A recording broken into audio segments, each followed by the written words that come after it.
Rise up, the Dukes are back, and now it's time to rise up. The crew is back, and now it's time to rise up. The Dukes are back, and now it's time to rise up. Rise up, rise up. The Dukes are back, and now it's time to rise up. The crew is back, and now it's time to rise up. The Dukes are back, and now it's time to rise up. Rise up, rise up. And welcome back to the D's on Fire podcast. I'm Nick Frost. My co-host Jordan McClough is not going to be with us this week, but I did have a special guest come in to interview to talk about all things Duquesne soccer, men's and women's, and we touched on a few other Duquesne sports in the process, and we'll get to that later. First, I want to touch on some normal Duquesne things. Bryce James, still looking good, still looking like he's going to Duquesne. That's the plan, and we'll see where we go from there. Duquesne football this week is already in Honolulu, Hawaii. Going to be playing Hawaii University, looking for their second FBS win in school history. Hawaii has this game as their homecoming game. A lot of promotions. Obviously, the last time Duquesne played Hawaii at Hawaii, they didn't win that one. Started off great with a 14-0 start, and didn't quite get it. I think this year might be a different story. We'll have to wait and see. Hawaii has some good players, but for the most part, I think Duquesne is the better squad. Depends on how Joe Mishler looks when throwing the football. The team didn't quite perform as well as I was hoping against the lesser opponent in Thomas More College, but they got our win. They won comfortably. They only gave up points in the fourth quarter when the game was well in hand. Hopefully, the next time they play, they won't have a slip up. And all right, my guest, Zac Weiss, talked about how men's soccer is trying to avoid slip ups late in games. And that's what Duquesne needs to do in this game against Hawaii. They have to stay focused the entirety of the game. While on paper Hawaii probably should be the more athletically superior team, with the games that I've seen so far, with Vanderbilt wiping the floor with Hawaii at Hawaii, I think the Dukes have a great chance of getting an upset win here.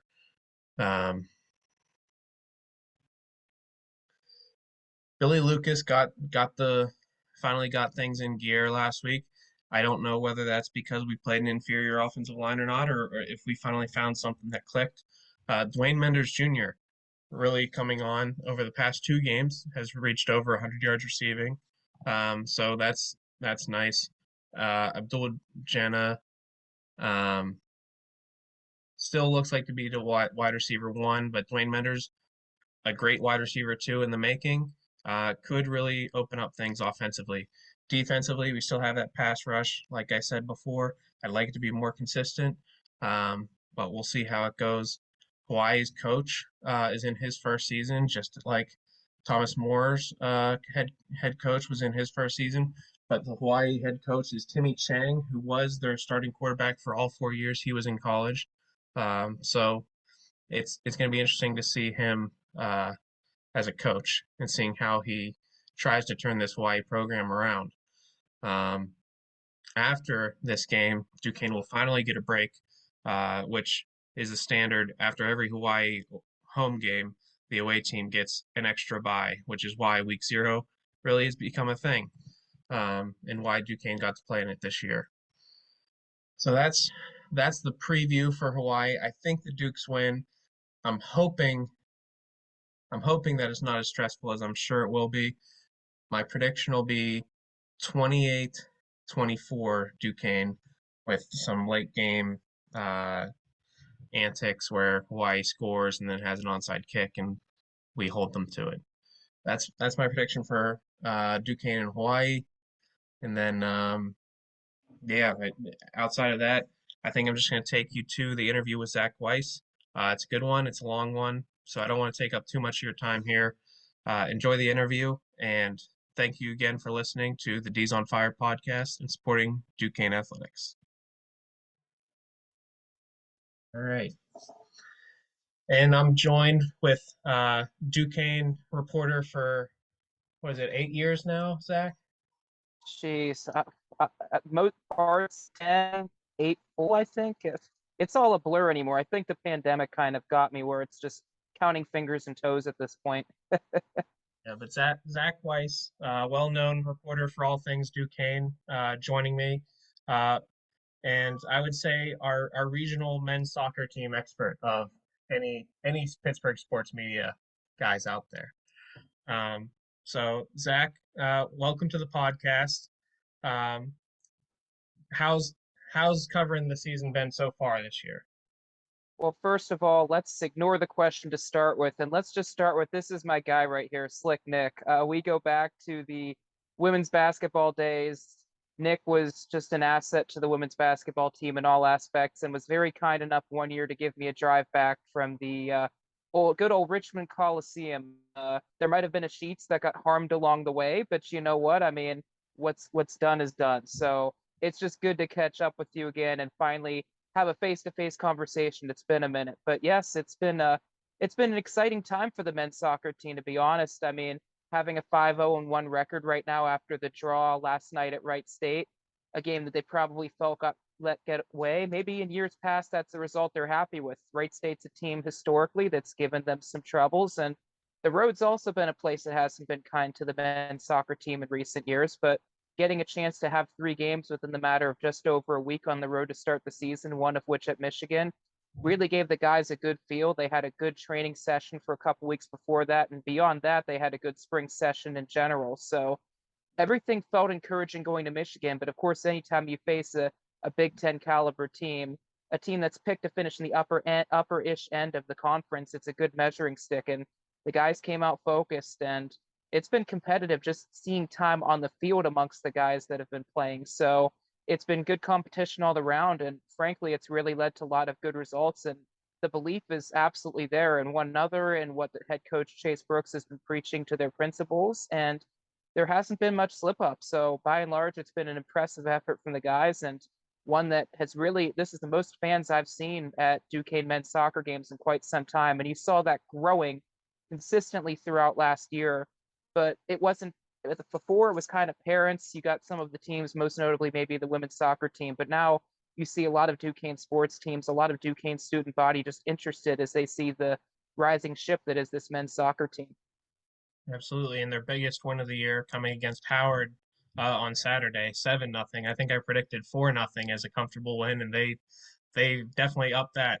And then with Wright State, they were up 1-0 for most of the game, and then that tying goal came in, I think, in the 86th or 87th minute. So I mean, they're still undefeated, but man, they were minutes away from having their best start, and well, they've already had the best start really in team history, but would have been cemented with a 6-0 start.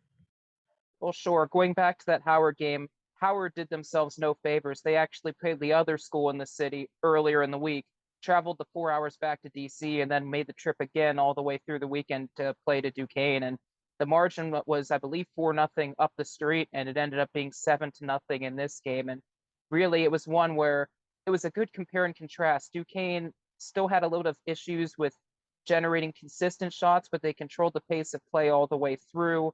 The second half, they built on what they did in the first half. They had 22 guys play, which is the most they've had in the entire regular season up until this point, which is a really, really encouraging sign, especially when the players consistently say, we've got three 11s we could put out there at any time, and we feel confident that there'd be little to no drop off. And that West Virginia exhibition really showcased that ability and that belief that everybody on the roster has. And Chase is in a very tough position right now because he has to tell guys either, hey, you're not traveling, we need you to stay engaged, or hey, you're not starting, we need you to bring the energy off the bench. And these guys want the best for the teammates, but obviously they want the best for themselves too. It's a competitive group. Any group that's successful is a competitive group. So it gets the juices flowing, and they've maintained that energy as they head ready to conference play against Loyola Chicago, of course, in the new A10 program on Saturday. So it'll be interesting to see how that is. But yes, Wright State, it was a good learning lesson. When I talked to Chase after the game, he said that's the biggest thing that they need to learn from a game like they had last night, where you see the sense of urgency. You have any home team, which they had not picked up a win to that point, obviously still have not picked up a win to that point. A few draws, but this is a team that Duquesne, again, historically has not done well against. Their lone win against Wright State in the rivalry was actually last year, regular season finale, some guys resting. But this is a team that wanted to defend its home pitch, and they pressed up and defended. And a little bit of lack of maybe desire in the moment or want to or connectivity led to that goal. And it almost reminded me of the letdown that happened at Robert Morris when they conceded that goal shortly after an early score. Duquesne has not had an issue scoring early, has not had an issue connecting successfully on its set pieces. But that's the second letdown for a team that's 5-0-1, and they're one win behind the 2019 start, which fizzled out in A10 play. So the potential is absolutely there. But now as they shift towards this, as your friend and my guy, Dan Burt, like to call this second season, it's going to be interesting to see how they turn the page. That Chase was led to believe that there's not going to be much of a drop off. Nothing's going to change standard wise. A switch into a conference play does not change their goals. They want to win a conference season. The seniors want to leave this program in a place that it hasn't been before and continue to build and build upon the success. They realize that the potential for something special is there. The framework was kind of laid out last season. The recruiting really, really picked up in between last season and this season. So you see a lot of guys very competitive from local, national, and international. And it makes for a really competitive environment. And it seems like Duquesne is firing on all cylinders, has to work on the shot piece. They've been getting outshot for the last 4 games now, which for a team that was really offensive oriented, it is much better defensive oriented. This is the most together I've seen the defense in my time covering the Duquesne men's team, but have to generate it on the attacking third to getting those looks and finishing them. So that's really what it boils down to, continuing to be the aggressors, but do so on the score sheet, not just with goals, but also with generating shots and generating momentum through that. And when it comes to all the depth that they have, I've seen some names pop up fairly regularly when reading the recaps and everything. But you're how with him subbing in so many guys, are there short intervals that guys are subbing in for, basically going full speed and tiring out and then coming back off, or has it been kind of a mix in strategy when it comes to subs? It's been a mix all across the board, to be honest with you, Slick Nick. They they have a motive where sometimes it's based on matchup. Sometimes, hey, a guy scored a goal yesterday or last game, and then they had a really good training session. Let's dangle the carrot. Let's give a reward, and let's give this guy maybe a start over another guy. There's players that have started every single game, and there's guys that have maybe been in the mix for a start or two. But sometimes it's just, hey, I want to get guys in, keep them fresh. Sometimes it's, hey, we need this at this point. This is the guy that I feel that can get this done. Or it might just be simple as, hey, let's get this guy a couple minutes before the half. If we like what he sees, maybe we can bring that person out to start the second half and continue that momentum. I mean, look at a guy, for example, in Adiak and Jobin, a guy that I mentioned in the recap from last night's game, a guy that started the year last season, starting 4 of the first 5 games, and his minutes started to fizzle. In the moment, Chase, I guess, viewed that he was not what they were looking for as a team move forward, but instead of getting discouraged, he played 1 minute at Robert Morris this past to start the season, and then lo and behold, he played 42 minutes last night against Wright State, last night being when we're recording this. So really that's what it looks like. So there's minutes to be earned if you continue to do what Chase needs. And the biggest thing Chase says that's a separator right now is defensive intensity and energy. There was too much let up defensively, whether it was on set pieces, conceding goals, kind of faltering and kind of being a clump in the middle at times on that back third. And this year, there's been much more communication. The bench is as active as I've ever seen them. Gone are the days where I still remember there was a day that I take pictures on the sideline and Chase asked me, hey, Zach, can you send me a picture of the bench? And I go, picture of the bench? Why do you want to see a picture of the bench? And as soon as I saw what he was referring to, it was guys sitting down. Their body language was giving the game away. And we're not there vocally for their teammates. And you don't see that at all this year. Everybody's up, they're cheering. If you clear a ball or if you get the ball out of harm's way, it's a cheer. If it's a goal, they're running over to their teammates and celebrating. It truly is an atmosphere where everybody from 1 through 30 something is connected on the roster, and that's what this team needs to succeed. And they realize it, and they're implementing it, and they're believing what the coaches are telling them to do. So really, that's what it bodes down to. So there is playing time conceivably for a lot of people. of course, you can only travel so many people. You have a starting 11, and then on these road games, you typically have had, I don't know, 18, 19 guys that are playing. So that's nearly an average of roughly half the roster being left home, which again makes practices really competitive. And that's what this staff wants. They want to have those tough conversations. They want to have those tough decisions because that means that the program is taking the steps forward it needs to be a serious contender. I mean, even looking at the Atlantic 10 preseason poll, you would think, hey, Duquesne, a lot of it's predicated on last season. Yes, they kind of finished middle of the pack conference play. They were conceding too many goals and the lopsided result against the other school, the rival. And then, of course, the faltering in the championship, which wasn't really a falter. It was kind of they were playing with house money, but obviously the season ends there at St. Louis in the finals, where they're playing St. Louis at the Billikens' own home stadium. So now, of course, the standards are higher. The Atlantic 10, they feel, continues to disrespect them, and they're on a prove-it tour to prove that they can get this done for themselves and seek the missions of their goals, which are to make history at Duquesne. And they firmly believe they can do that, and the play has, by and large, backed that up. Oh, and that disrespect continues in every sport, really, with Duquesne and the Atlantic 10. But we don't have to get into that too much. But Dominic, the goalkeeper, has won the A10 Defender of the Week this past week. How often do goalkeepers win that award? Have you ever followed that up? Sure, I think it's pretty common. A lot of times when you're a defensive player, statistics don't get measured.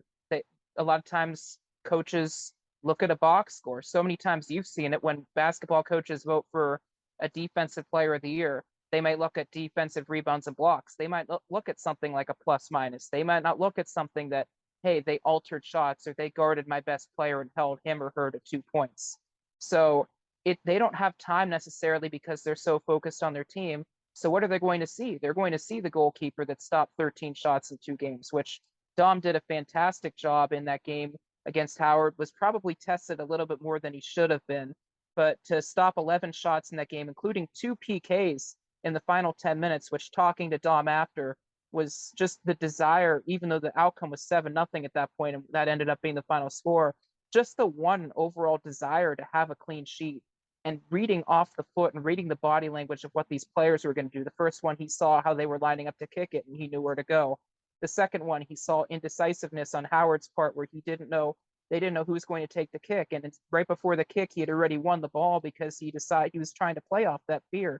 He said, oh, no, you take it, you take it, you take it. So already he's getting in their heads and it altered the shot. It led to that. And then the rebound came where he could save it. And it was that desire. I mean, Dom's journey in Duquesne, where he was playing behind a couple of keepers. He had a start where he had to fight for just his spot on the roster and to prove it to himself and to prove it to the team that he was there. And his teammates continue to believe, and he earned that trust back and he earned that security back. And he's arguably, if not one of the best goalkeepers in the conference. And asking him after the game Saturday what the difference is between this year and last year, it was a simple word for him. It was pride. It was pride in what the work he was doing. It's pride of his teammates. It's pride of the mission that this team is attempting to take, the pride in making history and being part of that history, and the pride of laying that framework for future teams. This is his last season. He doesn't want to go out with anything less than the absolute most success that Duquesne can possibly achieve. And he's obviously a big part of that. And the award, in some biased glasses, but in some watching everything, was richly deserved. I mean, Dom's really worked his butt off to be the best goalkeeper he can. He put the work in during summer league. He put the work in over spring. He got the job last year. Obviously, the game against that Pitt team 7-0 caught a lot of eyes, but it's all the way around. It's communicating with the defense. It's getting in those spots, and it's guessing right with some saves and doing the prep work and the visualizing of the scouts. So Dom has been a much better mental player. He is a much more prideful player than he was last year, and he believes in the team. And there's a reason why he's one of the captains on the squad. He firmly believes what this team is doing, and he firmly believes in the staff, and it shows on the field. So absolutely, keepers can consistently get, and a lot of times do get D player of the week. It's almost second nature. And of course, Ask Ekelin got one too, getting the co-rookie of the week in A10, scoring 3 goals this past week, which was also what his co-rookie of the week, also the fellow winner, did as well. But Ask came in, and he's been a guy that from day one has bought into what they're trying to do. He's been able to score off set pieces. He's been able to generate offense, and he's already from day one understood the offensive philosophy. And it's exciting one to play a fast brand of soccer and be the aggressors.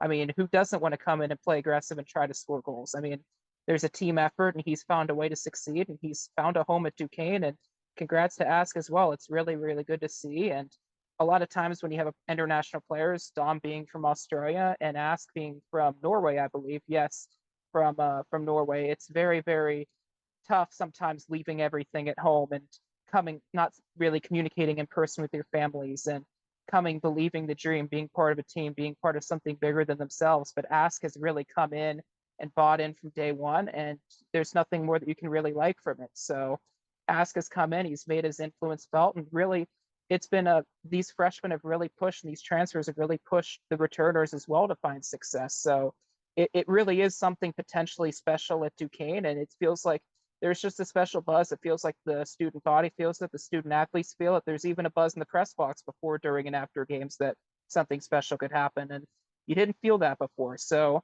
it's a very special feeling on the bluff, Nick. And one player that's not from too far away, Tate Mahoney. Uh, I mean, just from my time playing soccer, you often see a lot of really skinny guys, lean guys. Tate looks like he has a lot more muscle than the stereotypical soccer player. Is that kind of going along with his style of winning inside the box and beating guys to the ball, using his body to shield players away? Does he use that at all when he plays?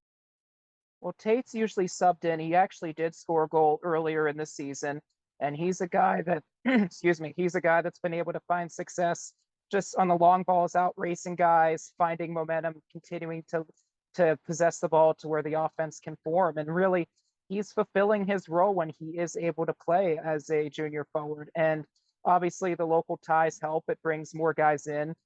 All signs pointed to having a good summer as well, and got to see him a little bit in the spring and see what he was about. And just like all the other guys, just a really good natured kid, really enjoys his time on the pitch and just enjoys being a part of the group. Tate's been a great addition to the squad. And again, it's good to have local guys. Obviously, Nate Dragicic is a guy that's been local, and really what Nate's been able to do, believing in Duquesne, there's a family history with the Dragicics at Duquesne and achieving success at Duquesne.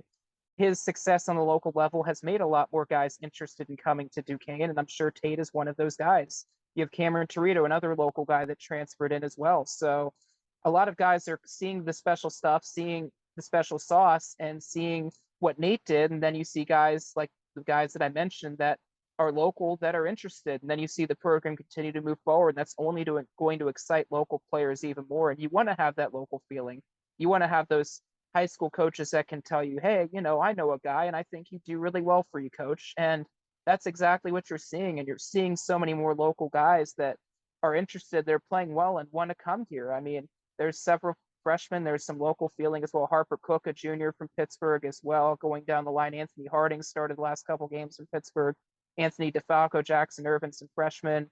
Ben Bakdayan just got an assist. Just going down the list, you do see a lot of Pittsburgh. It's easy to see that sometimes it's an international game, but it is good to see some Pittsburgh flair here, and you're certainly seeing it. And they're guys that are not just on the team; they're guys that are making strides, scoring goals, getting on the score sheet, finding time on the field, building confidence and success and reps with the team. So it's really, really good to see. And Tate is definitely one of those guys that's been making an impact for the Dukes this year.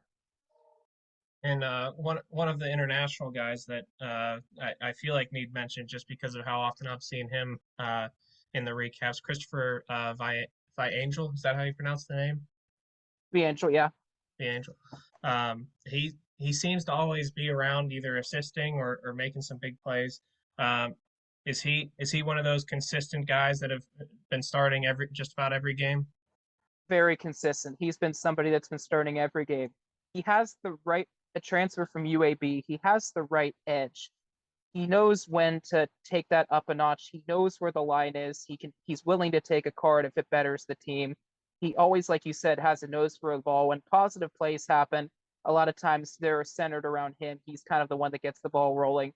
A lot of times when Dom's in goal and he's rolling the ball or kicking the ball to a teammate, it's Christopher that has the ball that's kind of guiding it to get from that third into the next, into the mid and into the attack. So Chris has been a really, really important addition to this squad something that really stuck out to me from watching the team in the spring. Even when it was hailing outside at one point, Chris was there, a presence on the field, continuing to move the team forward to find better results and to just find something. Chris is just that steadiness that you want to see. He's one of those glue kids that has the right amount of toughness and has that mental and physical strength that just sometimes can will you to get that result. So he's been a very, very positive addition that has really helped spin this team forwards. When it comes to the style of play of the men's team, is it dependent on who they're playing? Are they playing defensively against certain opponents and more attacking mindset, at least when it comes to what you can see? I see a team that kind of made a switch as things were starting to go better with how they played. And it's more focused on their principles. Obviously, they'll watch video on the opponents. So if there's faster sides, then they'll know how to counter that. And if they have to have a sub, obviously they more than have that luxury now. But really, it's a team that knows what it wants to do on the offensive end, knows how to push the ball, and it is a little bit more polished. You've seen guys last year, the two guys you really saw on the score sheet were Maxi Hopper and Nate Dragicic, and a lot of it was by necessity. Maxi's firing shot after shot after shot, trying to find a goal, and here he is. Of course, he's going to hunt for a shot, but he doesn't have to force it as much now. He just got his first goal during that first homestand of the season. And Nate Dragicic does not have a goal yet, but he has 5 assists, so he's more than finding ways to contribute. Even had an assist off of a throw in that was able to work out. So neither of them have had to be scorers because the depth is just so good. By all means, they can still score, but of course, when you scout a team, you're still going to look at both Nate and you're also going to look at a guy like Maxi, guys that are captains, guys that are glue kids, guys that are kids that spin this program significantly forward. And you see the Atlantic 10 preseason honor, and you see both of their names beside that. And those were the names that represented Duquesne as returners. And quite frankly, I mean, those are going to intimidate opposing teams on the video, and they are going to get more attention, and rightfully so. But now Duquesne has counters where they have so many players on the field that can cause a difference, whether it's Torque Vitteborg, who scored goals in the last 2 games, whether it's Elmer Jonsson, who's made a difference, injured right now, but made a good difference in the first few games of the season when he started, whether it's a guy like Jesper Moxnes that really has made a difference. Ryan Goodhughes had some really good direct kicks in recent last year and has made a couple differences this year. Guys like Jacob Kasha that have been able to score goals. And on down the line, Harper Cook making positive plays.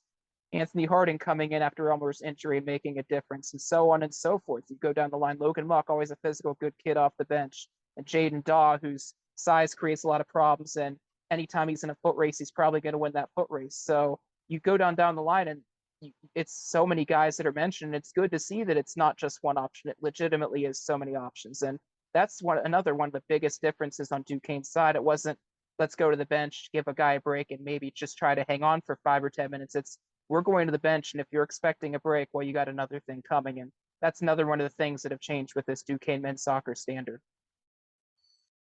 Are there specific guys that have those special skill sets? Seems like Nate might have a long throw in.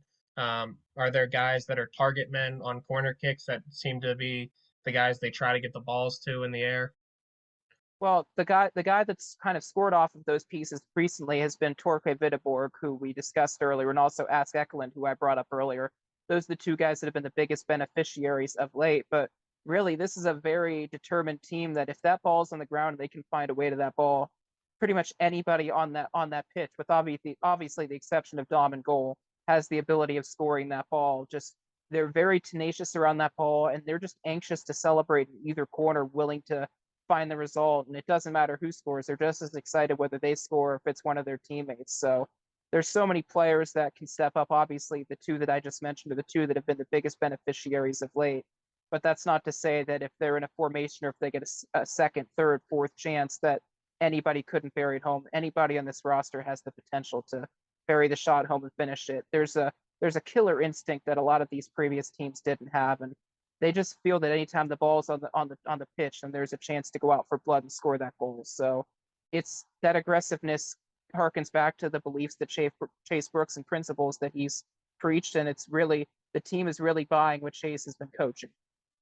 And obviously, Chase would never want Dom in the position to be the one of the guys that has to put the ball in the net because usually that's needing a goal at the last second. But man, if that ever happens and he puts it in too, I mean, they've got everybody who's able to do it at that point. I think Dom would have a good laugh out of that one. Oh yeah, that might be his goal at some point too, where he just wants to get one. With this being his last year too. Um, have you heard any stories of players vying to try to play like out of position in any games, or is it? I mean, they've been too competitive really for that to happen. But have you ever heard any stories of the guys trying to play goalie or one of the goalies trying to convince the coach to let him on the field? I'm sure there's always a good laugh in a practice drill at some point where maybe there's a guy that likes to fool around. I mean, I've played a goalie in a college practice before when I wasn't even on a team and I took 33 shots on net at one time. But that's a story for another day. All told, though, I'm sure the guys obviously have to get their work in. Sometimes it's scripted, but these guys really understand what the mission is and they're very serious towards accomplishing that mission. Once they step foot on the pitch, it's kind of all business. They have fun, but do so together their way by playing fearlessly for each other with one common goal and trying to win and put the ball in the back of the net as many times as possible, while also defending the defensive third with a newfound vigor and purpose. So obviously in the drills they have some fun. Obviously there's plenty of social media going around about that, but it's a good time for the Dukes right now, and they really seem to be enjoying the effort that they've been putting in, and it's shown. So it kind of is a two-way street in that way. Right. And is there anybody on the coaching staff or a player that we haven't mentioned that you feel like doesn't get enough recognition or people don't know enough about them? Going on down the roster, a couple guys that I neglected to mention, which are my mistake, are Tom Sabari, who was a starter last season, has found a role. He can play defensive or he can play through the midfield. Always has a way to find the ball and just steadily pass the ball or continue to move the ball forward in the right way. And Zach Mocha was an aggressive player that was really a really fantastic goal scorer for this team. Has had his times where he started this season, times where he's been one of the first guys off the bench, but the ball seems to be a magnet to him where he's able to find the ball and generate offense, generate success, or set his teammates up for success. So those two are really good guys that have had opportunities to succeed at consistent rates. Hugo Snowden was a guy that started the first game. Playing time has gone a little bit down, but Hugo's a guy that's able to come in as a forward and continue to drive things forward as well in need be, especially if it's in the right matchup. Then you have your guys like Kendall Newman, who's been with the program for quite some time. Maybe he doesn't see the field as much, but he's a guy that really, in a way, is a heart and soul in the fact that he's been there. He's been there just like Dom has for a lot of the lows and is now getting a chance to enjoy the highs and just he's been appreciating seeing this process. And anytime I always talk to him before the game, he's always got a smile on his face. So it's always it's good to see when he is on the field and it's good to see on the sideline. He's always there. And I'm sure the guys definitely bounce some things through because Kendall, like Dom, and really like some other guys in the roster have experienced a lot. And also on the staff, Ryan Landry has helped during game days as well. Ryan was a former Duke as well that was on the team for quite some time, overcame some injury in adversity, was a captain in his final season, which was last year, and helped lead his team to places that really it hasn't been in program history. And when you think of this program steering forward, you can't forget the work that Ryan Landry did last season that helped continue to propel what's happening this season and make it possible. So Ryan, even though he's not on this year's team, he is on staff at times helping out the team. He has been an asset as well, and obviously the whole staff on down has made a difference from on a personal note from guys like Chase, Adam Mitchell, James Payne, who's been a volunteer. JD is the athletic trainer. Always he keeps it light. And then Andrew Marshall was entered in as the assistant coach. All great guys.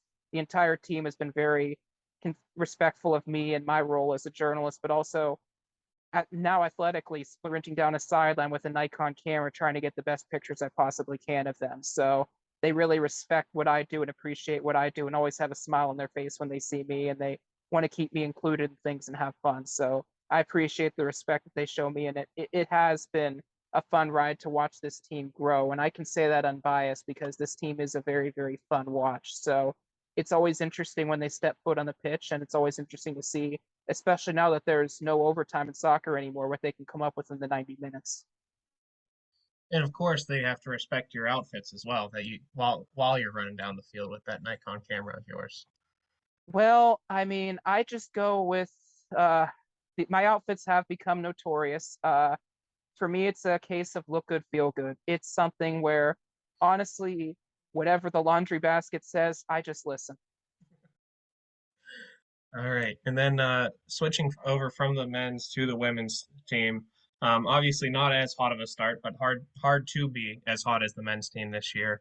The women's team seemed to I mean, they started off the season with a win against Ohio at home, and then they had the toughest competition probably of either team against that number 14 ranked Penn State team at Penn State. And now they've gotten a decent break after two tough losses. What can you tell me about the women's team? Are they setting up for a rebound, do you think?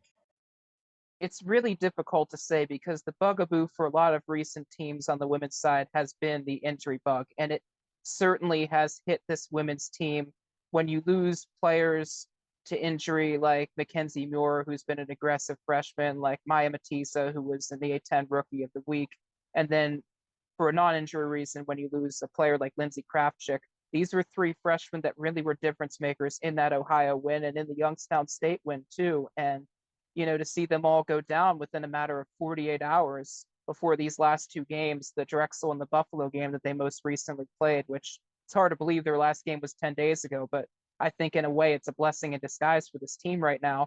It's a team that's trying to find itself. And quite frankly, I mean, the body language at times has been a work in progress. At times, maybe could there be a formation change where things could be kept a little bit simpler?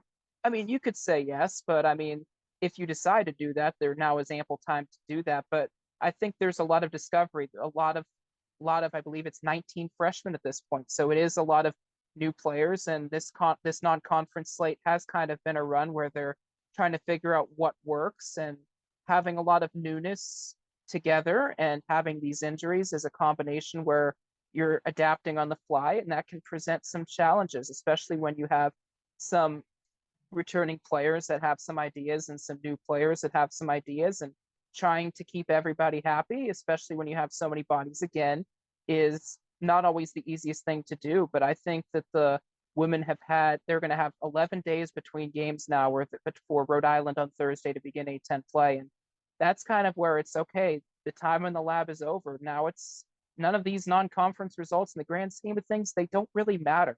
It all comes down to what happens in Atlantic 10 play and what adjustments that Al Alvine and the coaching staff can make to put these ladies in the most successful position possible.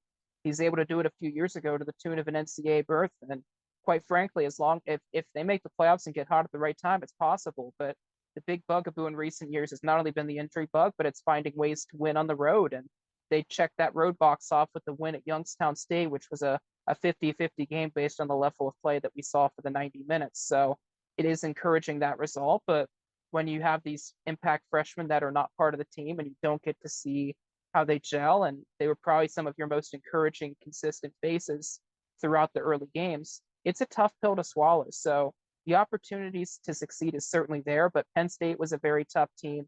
Buffalo is a very, very tough team that Duquesne really played to a 1-0 game, and quite frankly, they had opportunities to tie and or take the lead. So it's up to them to see that the glass should be looked at as half full in that Buffalo game, and they can take a lot of positive away from that. So how many of those players I mentioned are going to be healthy for Thursday remains to be seen, but whether it is or not, they've had ample time now to gel as a unit, find the combinations that work, and find the formation and the plays that can generate some shots, keep the ball moving forward, and keep the body language as if it's 0-0. Maybe if it's a 1-goal game and you allow two in a row, don't just drop the shoulders. There's still long balls to run for, and there's still game to play. And just having that belief and conviction in each other to get the job done, and having that believability is a very important piece, and they certainly can do it. Here's for Duquesne's sake, hoping that these 11 days have been the most important 11 days of their season. And with the women's team, do they have the kind of depth that the men's side does, or do they typically have like an ideal set starting 11 and then some subs that they can sprinkle in throughout the games? Well, I don't think that they've had any ideal starting 11, to be honest with you, Nick, because of these injuries. I think you're going to have your consistent pieces that are going to start, your Jamie Arejos, your Sarah Wilkinsons, your Ashley Rodriguez, as players that are captains or close to it. You know that Emma Bundy is going to be scoring. Maybe you know that she's scoring, but she's also had to put in a lot more work, a lot of which due to the injury. And then you've had a lot of freshmen that have been able to start, but a lot of the majority of the minutes have been looking at a lot of the same girls. So you look at, what is this, 1, 2, 3, 4, 5, 6, 7, 8, 9 players that are playing over 10 players really that are playing over 11. You look at almost 11, 12, 13 players that are playing over that 100, 200 minute threshold. It kind of gives you an idea of what place they're going, obviously, with Maddie Neuendorf in addition to those as the starting goalkeepers. So they have an idea of where they're going to go, and it's just a matter of implementing that and also hoping that these freshmen can get healthy as well and find time. But it seems like they have an idea on where they're going and who they feel can get them there, but it's also refining those results. And if they made any formation changes or just tactical changes in these 11 days, which players are the most successful players that can put them in that position. So they definitely have had some time, like I said earlier, to go to the lab, but which players do they best feel can take them to reach their goals? That I think will be where Thursday's game comes in, and that's where some decisions start to make. And even for these, if any of one or any of these 3 players, freshmen, return, it'd be their first game action in quite some time. So how much do they play? The balance of keeping them healthy and getting them reps and trying to win the game is always a fun one, especially in conference play for coaches. And that's a line and that's a toe that Al Alvine's going to have to dip into the water and figure out what the right mix is. And he might not know that until he gets to Thursday's game. So that remains to be seen, but he definitely has some toys. It's a matter of how he uses those toys to find success. Have you had any insight as to which freshmen seem to be developing or gaining some more minutes as the season goes on?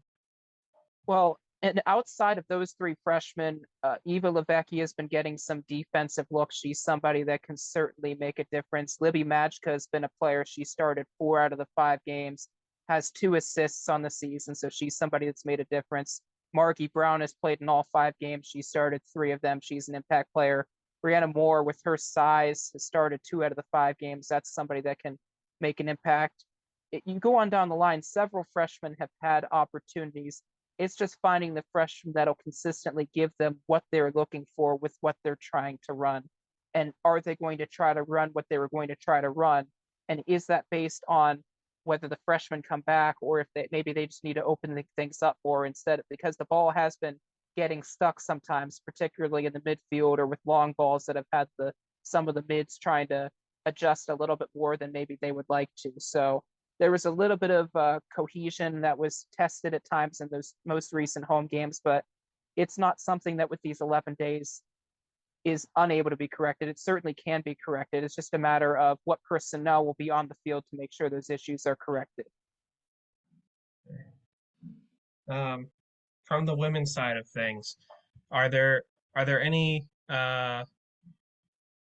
coaches or players or formations that you've heard of that seems to be some, well, I guess just from the formation side, are there any changes that you've seen them make in game to talk about maybe switching from 4 in the back to 3 or adding more attackers at certain points of the game, or is it a pretty static formation that they stick to regardless of what players they plug in?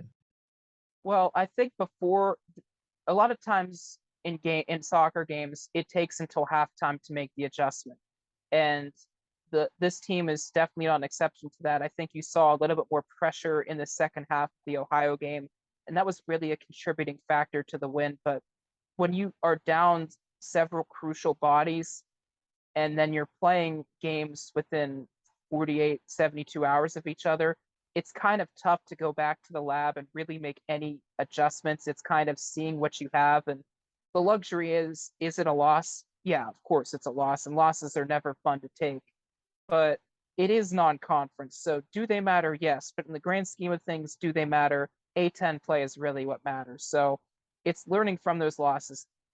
There was maybe at times where with the ball getting sticky, would you like to see a formation change where maybe you make things a little bit more simple? Yes. But if you don't practice it, or maybe you're trying to figure things out as a team, maybe it's not best in the game to rock the boat. It's maybe figuring out, let's try to get through with what we have and generate shots. Sure, the Buffalo game maybe not have been the prettiest at times, but they did have an opportunity where Sarah Wilkinson had the ball in her foot and had a really, really good look and just a little bit unlucky. This Duquesne offense has certainly had looks, but unlucky is probably the right word. There's been posts, there's been could have, would have, should have. There's been opportunities. Everything's happened except finding the ball in the back of the net. These last two home games, they had the shots, just the shots weren't falling. And, sometimes that happens. And for a team that's really been snake bit with injuries once again, it's hard to have that luck, but that's kind of where things are at right now. Absolutely, and like you said, maybe one or two of those injured players is healthy in the upcoming games here. Luckily, they come back with two home games to start conference play this week, Thursday and then Sunday, and there's still even not a super long break, but a decent break in between those games too, where if they're not ready for the Rhode Island game, maybe one of them is ready for Sunday's game against St. Joe's. Sure. I mean, this is a team that has a lot of energy, does have a lot of belief in each other. It's just really comes down to setting each other up for success. It shouldn't come down to maybe one or two players having to overexert and having to coach on the field as much, and just trust in what you have and find ways to put each other in success. If you favor one side, then teams are going to read those tendencies, and it's going to make the players on that side have to react even harder. And it's going to frustrate the player on the other side to, hey, where's the ball? Where's my opportunity? And how can I get open? So it's all about cohesion and finding that togetherness. And there's still plenty of season left. There's by golly, there's still all of conference play left. So there's no need to push a panic button. And hopefully this team gets back to health. And at that point, anything is possible. This team has certainly shown that. They beat St. Louis last year, which is never an easy task. That's a very tough NCAA tournament team each year. So they certainly have a shot to do it again, and they just got to stay healthy and believe. All right. And Zach, I know you usually cover swimming and diving as well later on in the year, as well as the basketball teams, obviously. Um, with the new teams coming in 2023, 2024, with women's golf, I know golf's been a major push for your media outlet. Is that going to be a team that you might cover down the road?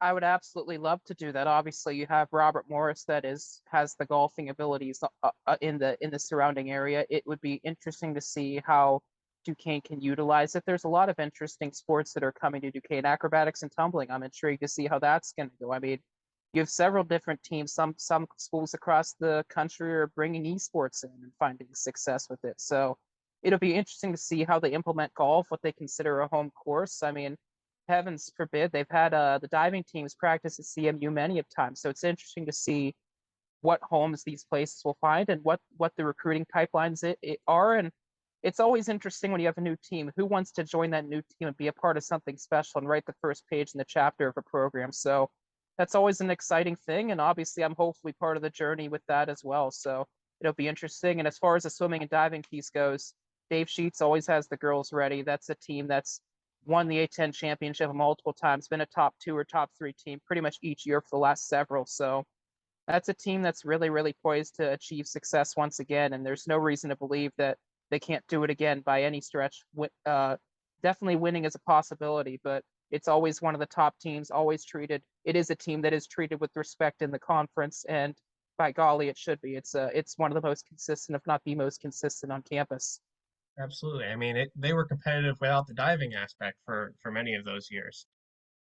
Well, sure, and that's even more impressive because you have to throw certain results away, and then you have these other schools that do have diving, and here you have Duquesne that's still finishing second or third, but in year 2 they were counting diving scores in A10s, and that just shows how far the belief in the program was and how much that program continues to seek forward. And that diving program will only continue to grow, and obviously the swimming piece is good. They just had a bonding trip over this past weekend as well, so a lot of the preseason festivities are already well underway with the season just literally right around the corner. They have the pentathlon on October 7th with the team itself, and then October 21st are the Richmond duels. So we're just about a little over a month away from the season starting, and Duquesne gets to see Richmond, which has been one of their nemesis, is the first weekend of the season here. So Richmond's always been a team that's been neck and neck with them. George Washington's been a team that's been neck and neck with them. So those have kind of been the class of the conference with women's swimming and diving. So, of course, Duquesne does not field a men's swimming and diving team. There are plenty of schools that do, but with the women's team on campus, just always a consistent team, always finding success. You always know whenever they take that Florida trip around mid to late season, that training trip in the end of December, start of 2023 this year, that's typically when they turn everything up a notch and they know that it's full speed ahead. They certainly have the capabilities of doing something really special again this year. I know Dave believes that. I know the team believes that as well.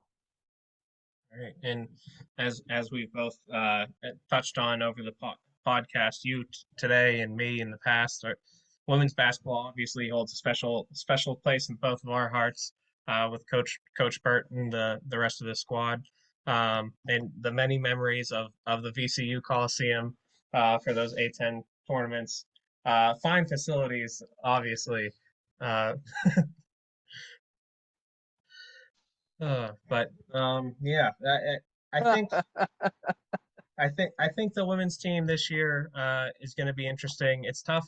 It's tough to predict, but with the as Jordan and I talked about in the last podcast, with the non-conference schedule not looking as tough at the start, where you're not facing off against one of the Power Five schools in basketball, I think that gives them a much better chance to collect wins early on in the season and not have to rebound. And hopefully, they'll avoid the injury bug like they haven't been able to the past few years.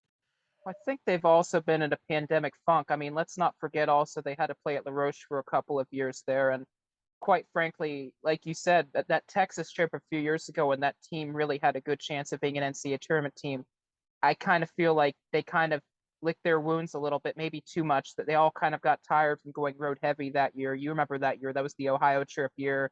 That might have even been the year they went to San Francisco. If you was that, yeah, I think you were part of that. I think that was all that road heavy schedule. That was an exhausting stretch for the team, and I think that just might have been a little bit too much. And I feel like it might have been a similar case last year, and just there were so many injuries that had players that were not 100% at bits or all of the season, and that certainly presents its fair share of challenges. But Dan certainly hit the portal hard. Dan certainly went aggressive. I think the opportunity is there for Duquesne to be that top tier team again. It's kind of been in that middle lately, but there's been some turnover in the A10. Certainly, there's been the most notable coaching change, of course, at Dayton with Shauna Green departing for Illinois. So it'll be interesting to see what kind of a team Dayton looks like. But from a Duquesne perspective, if healthy, this is a team, and if healthy is always a key word, this is a team that certainly has the potential to push this to the level that it was at before and make special things occur once again on the bluff. But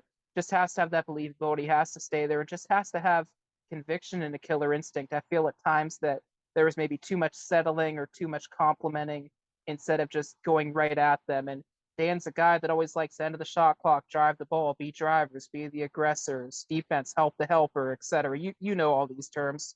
And just it felt like at times they were going away from principles and they were just settling.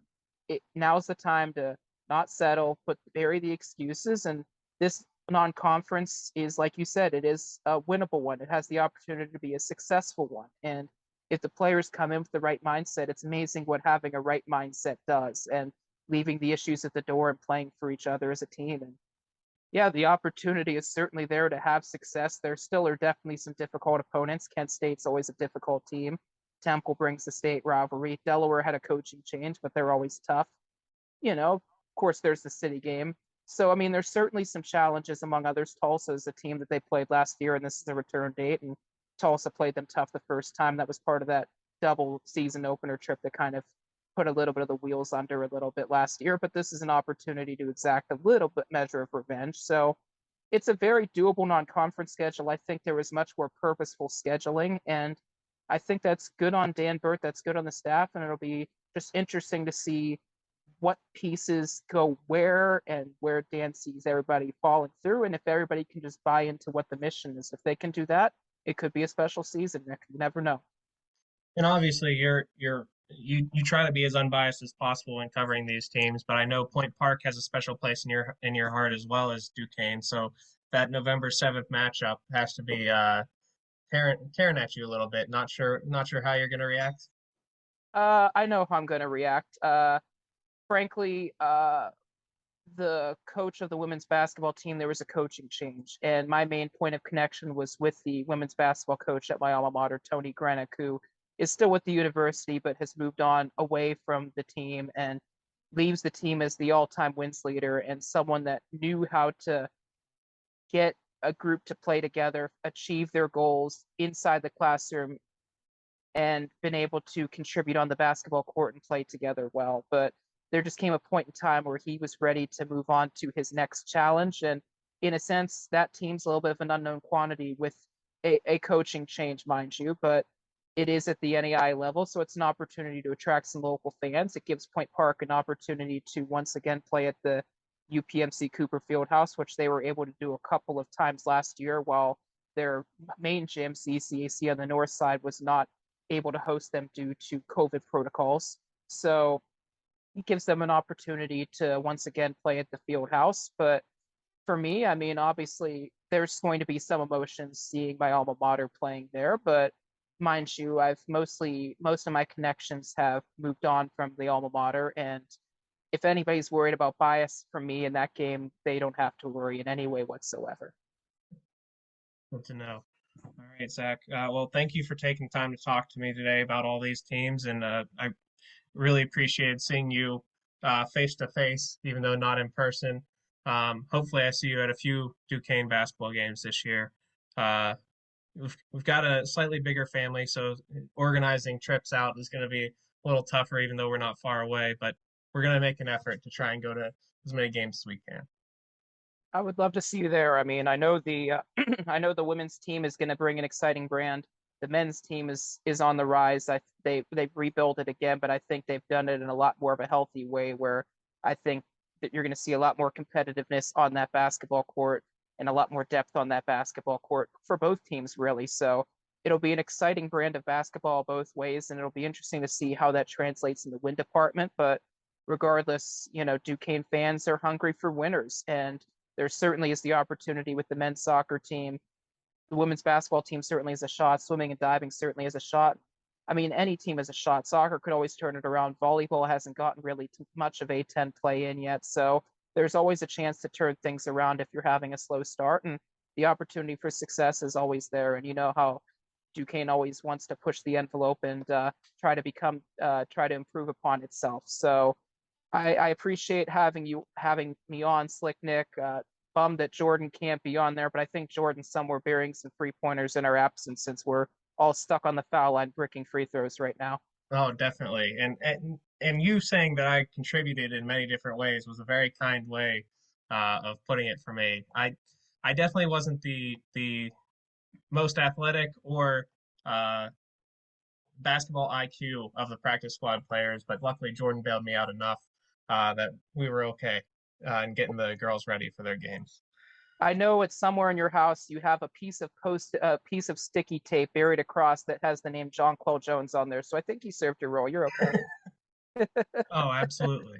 For everybody that doesn't understand the inside baseball here, a lot of times when Nick was in the practice, he would mimic an opposing player. So at that time, that was when John Quell Jones was kind of bringing things up on the GW end. So if someone of Nick's height could mimic an ilk or an nth degree of what John Quell does, it's something that definitely helps the ladies practice. And I know they were looking for practice players somewhat recently too. So you have a chance to become the next Slick Nick Frost. And I know in an earlier podcast you were mentioning some of the benefits and perks that entails, but not only that, but it's a chance to just interact with the team and get a chance to make, those kinds of friendships through the right way of playing basketball and just sharing a love of a round ball and just seeing how far it takes. And it's funny how far any of these sports can take you. I mean, for heaven's sakes, for a lot of these soccer players, it's taking them all across the world. So it has become a global game, sports has, and it's fun to see. And for Duquesne to have a role in that, and